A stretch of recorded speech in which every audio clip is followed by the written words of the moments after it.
Welcome back. Hello everyone, this is Noah of Wagner's Mobile Mechanic. Tonight we have quite a job ahead of us, something I won't enjoy, but I'm sure y'all will enjoy watching. Here we have my mom's 2011 GMC Denali. It has the 6.2 liter V8. As long as I remember growing up, my mom brought me to school in this thing, soccer practice, basketball, baseball, all the above. It's been a great car.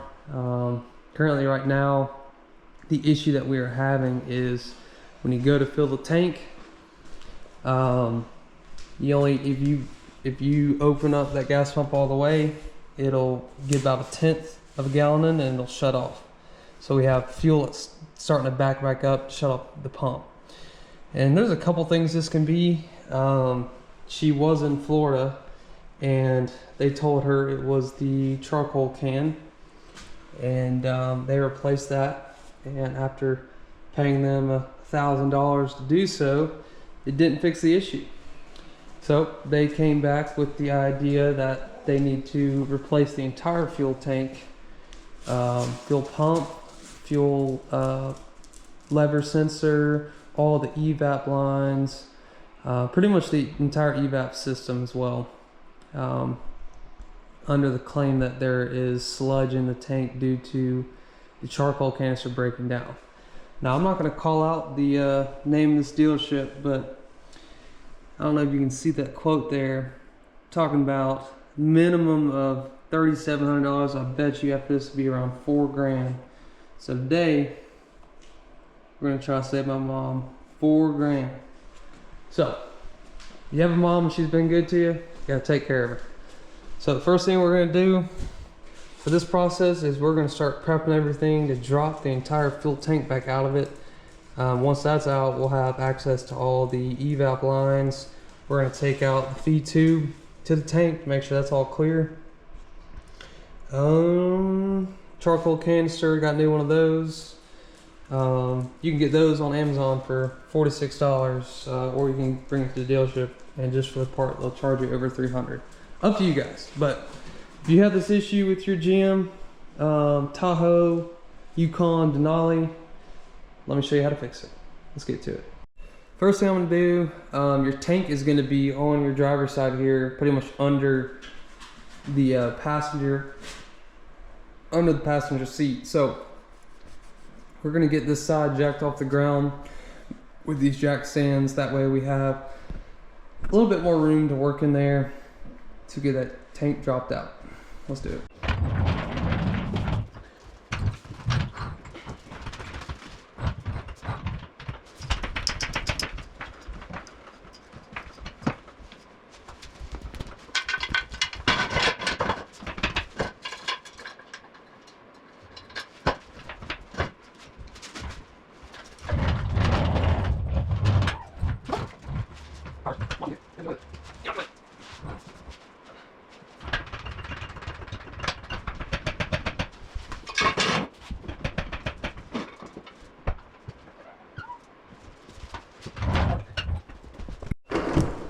Alright, the first thing you want to do before you ever start messing with the fuel system in a vehicle is you're going to want to disconnect, or sorry, not disconnect, you're going to want to pull out your fuel pump, fuse, or relay.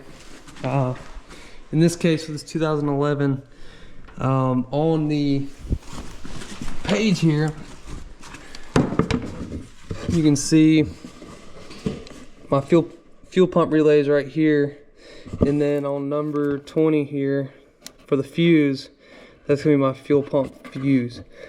So they're right close to each other, 20 for the fuse and then the fuel pump relay. But when I looked at my fuse box here, I don't have a fuel pump relay. I don't have a number 20 fuel pump fuse. You have this issue, it confused me at first. Your answer, it might just be with the 6.2 liters. You wanna pull out fuse number 21. Number 21 is going to be FSCM. Be right there.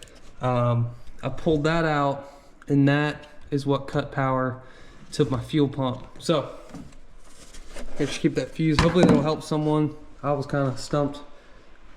Was wondering why those were missing, but once you pull that fuse out, I went ahead, which I already did, but start the car, turn it over a few times. That's going to relieve all that fuel pressure. So when you pull up the lines, it doesn't give you a 87 octane shower. Nobody wants that. All right, now we can get started. Alrighty, now that we got the car off the ground, I'm going to show you pretty much a game plan of how we're going to get this out. Alright, so you see up here, this is our filler hose. The filler neck's going to be inside there. So the first thing we're going to want to do is I'm going to disconnect this line. Looks like that's going to be an 8mm right there. Unscrew that hose clamp. We're going to pull that off. Now above it, you're going to have your charcoal canister. This is going to be what they replaced for $1,000. That didn't fix the issue, but we're going to go ahead and pull that out anyways, because we got all of our evap lines hooked to it. We got 1, 2, 3. There might be more, I can't see, but right now I see 3 lines going to that charcoal canister. So we're going to start with loosening that filler neck. Got a line back here as well. I'm gonna disconnect that, but fortunately I got to use 2 hands on this job. So I'm going to start disconnecting lines and keep you updated. Let's get to it. Alright, we were back up under Mom's car here. So basically we had to disconnect 1, 2, 3, 4, 5 things here. So we have 3 lines going into the charcoal canister right here. 1 line which goes right here. Disconnect this one. You're just going to push on this white tab. That's going to open up this. You're going to slide it right off. But I got that out of the way. Alright, we got 1 here. For this one, I had to use a pick. You got 2 clips on each side here. I had to put a pick in there and pry it open to get that one pulled off from right there. And then last but not least, we have this guy right here. It's going to be right above it. This is going to be like a standard fuel line. You have a tab on the top of it. You're going to want to pop up in order to get it out. So got those 3 disconnected. Got the hose clamp off of filler neck here. And then we have 1 more back here, right behind the filler hose. And you're just going to want to pinch it.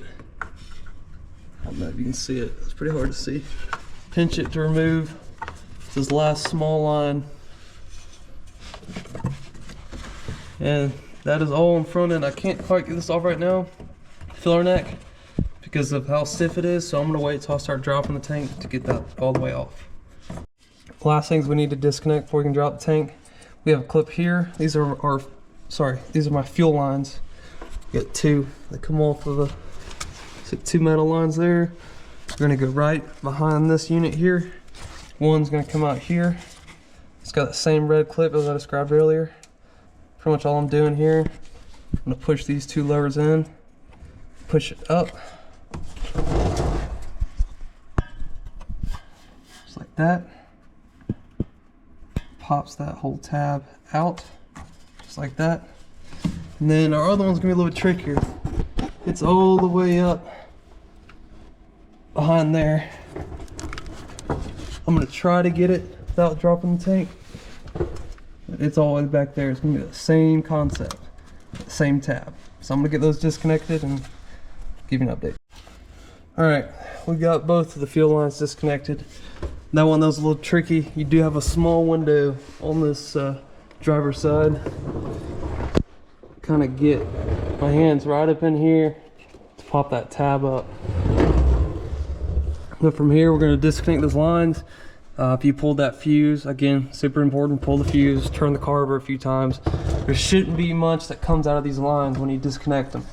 Probably still will be some, so don't be afraid, and definitely have a rag ready.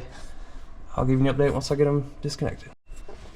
Alright, got those 2 lines disconnected. 1 and 2 back there. Didn't have any spillage, because we pulled that fuse and ran it, so don't have a big mess to clean up, which is good. That leaves our last step for dropping the tank here. For the to flush this tank out and do a fuel pump. On this side of the tank, they are clipped in, which is fine. And that's going to be on both front and rear the tank. So how we're going to get this out, you follow that strap across, you're going to have a bolt here and a bolt here. What blows me away is they diagnosed that there was a lot of sludge in the tank, and I can tell this tank definitely has not been removed. So maybe they used a camera or something, I don't know. But either way, we're gonna find out. So we're gonna get these two bolts off, 1 and 2. I'm gonna get a jack up under here. If you want to make life easier on yourself when dropping a fuel tank to replace a fuel pump or whatever, run the car down to as close to empty as you possibly can to make it as light as possible. The car is currently on E, so this shouldn't be too bad of a job of getting this drop down. Let's get to it. I've got to mention I do have both supervisors on site today.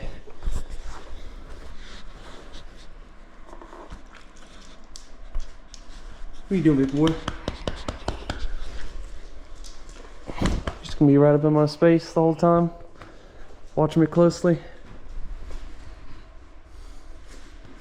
Am I doing it right? Alright. Back to it. Before I completely drop the tank, basically what we're gonna do, we're gonna get these just loose, and then we'll get the jack on the tank. So we get loose, it's on. Get this tank definitely wasn't dropped. So, open the extension. Alright, see this one.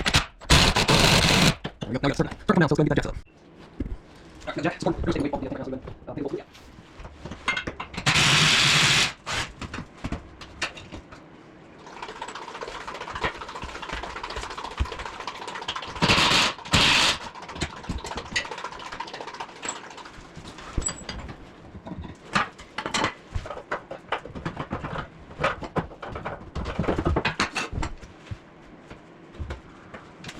One last thing to disconnect. Well, on this one it's going to be 2. We got 2 electrical connections on top of the fuel tank. First I want to show you, I don't know if you can see this filler neck right here and this hose. This hose actually goes up over this subframe and then connects. So that needs to be disconnected in order to drop it out. Now, the last thing we're going to do is we're going to get all our electrical connections disconnected. So, there's going to be 2. I can't really see it. I can feel a push tab on this one. There's 1.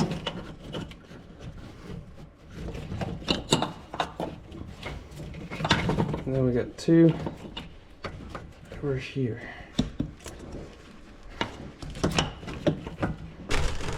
We do have this out, and that's why I was struggling with it. It does have a lock tab. Well,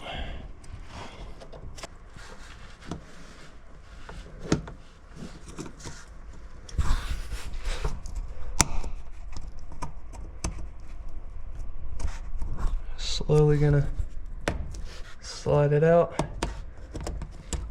like that. Now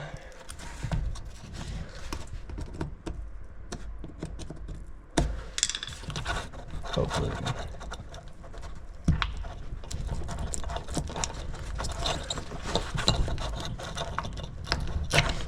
there we go.